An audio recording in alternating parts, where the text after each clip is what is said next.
लड़कियों के कब्ल अज़ वक्त बालिग होने की वजूहात सामने आ गई हैं। गुज़िश्ता कई बरसों से लड़कियों के कब्ल अज़ वक्त बालिग होने के हवाले से मुख्तलिफ मफरूज़े पेश किए जाते रहे हैं। इस हवाले से ताज़ा तरीन तहकीक ने एक नया इंकिशाफ किया है जो फ़िज़ाई आलूदगी के असरात पर मबनी है। नई तहकीक के मुताबिक लड़कियों के कम उम्री में बालिग होने यानी उनको जल्द माहवारी आने की एक बड़ी वजह आलूदा फ़ज़ा में सांस लेना है। पहली बार हैज़ का आना लड़कियों के बालिग होने का पहला इशारा होता है, जिसके साथ ही जिस्मानी हार्मोन्स में उतार चढ़ाव और छाती की नशोनुमा का अमल शुरू हो जाता है।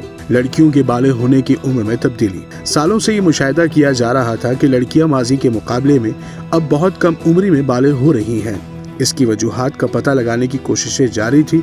हालिया तहकीक ने ये बात सामने लाई कि अमेरिका में एक सदी कबल जिस उम्र में लड़कियों को पहला हैज़ आता था, अब उससे 4 साल पहले आना शुरू हो गया है। तहकीकी नताइज। तहकीक के नताइज के मुताबिक 1950 और 1960 की दिहाई में पैदा होने वाली लड़कियों को आम तौर पर 12.5 साल की उम्र में हैज़ आना शुरू होता था, लेकिन 2000 की दिहाई के अवाइल में पैदा होने वाली नस्ल में ये औसतन 11.9 साल तक कम हो गया। बलूगत के ये रुझान सिर्फ अमेरिका तक महदूद नहीं बल्कि पूरी दुनिया में देखा जा रहा है। आलमी मुशाहिदात। जनूबी कोरिया में होने वाली एक तहकीक में ये तशवीशनाक बात सामने आई कि साल 2008 से 2020 के दरमियान 8 साल से भी कम उम्र बच्चियों की छाती की नशोनुमा या हैज़ की अलामत जाहिर होने के केसेस में 16 गुना इजाफा हुआ।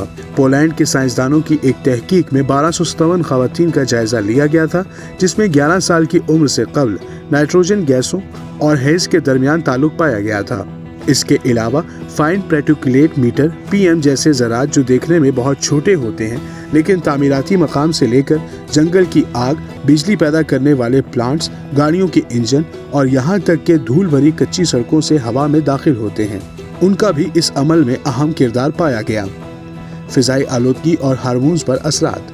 तहकीक में ये बात सामने आई कि इन बारीक ज़रात में मौजूद केमिकल्स नशोनुमा में शामिल मुख्तलिफ हार्मोन्स, खास तौर पर एंड्रोजन और एस्ट्रोजन के रिसेप्टर्स के साथ इंटरेक्ट करने की सलाहियत रखते हैं। यह मुमकिन तौर पर एक चेन रिएक्शन को मुतहर्रिक कर सकता है जो बलूगत के आगाज़ का बाइस बनता है। क़ब्ल अज़ वक्त बलूगत के देरपा नताइज। मुहक्किकीन को जल्द बलूगत के देरपा नताइज के हवाले से तशवीश है क्योंकि इससे बांझपन का खतरा बढ़ सकता है और ख़वातीन में मेनोपाज़ का अमल भी जल्द हो सकता है जो ज़िंदगी को मुख्तसर करने का सबब बन सकता है। साबका नज़रियात। ख्याल रहे कि 10 से 20 साल पहले तक साइंसदानों का ख्याल था कि क़ब्ल अज़ वक्त बलूगत की वजह बचपन का मोटापा है। ताहम गुज़िश्ता 3 बरसों में की गई तहकीक के ज़रिए एक और हैरत अंगेज़ वजह दरियाफ्त हुई जो कि फ़िज़ाई आलूदगी है। इस तहकीक ने फ़िज़ाई आलूदगी को लड़कियों के क़ब्ल अज़ वक्त बालिग होने की एक अहम वजह करार दिया है। ये इंकिशाफ न सिर्फ वालिदैन बल्कि पॉलिसी साज़ों और माहौलियाती इदारों के लिए भी अहम है। इस मसले से निपटने के लिए ज़रूरी है कि फ़िज़ाई आलूदगी को कम करने के इक़दाम किए जाएं और आवाम को इसके मुज़र असरात से आगाह किया जाए। अगर हम फ़िज़ाई आलूदगी को कम करने में कामयाब हो जाते हैं तो इससे न सिर्फ लड़कियों की सेहत बेहतर होगी बल्कि पूरे मुआशरे की सेहत पर भी मुस्बत असरात मुरतब होंगे।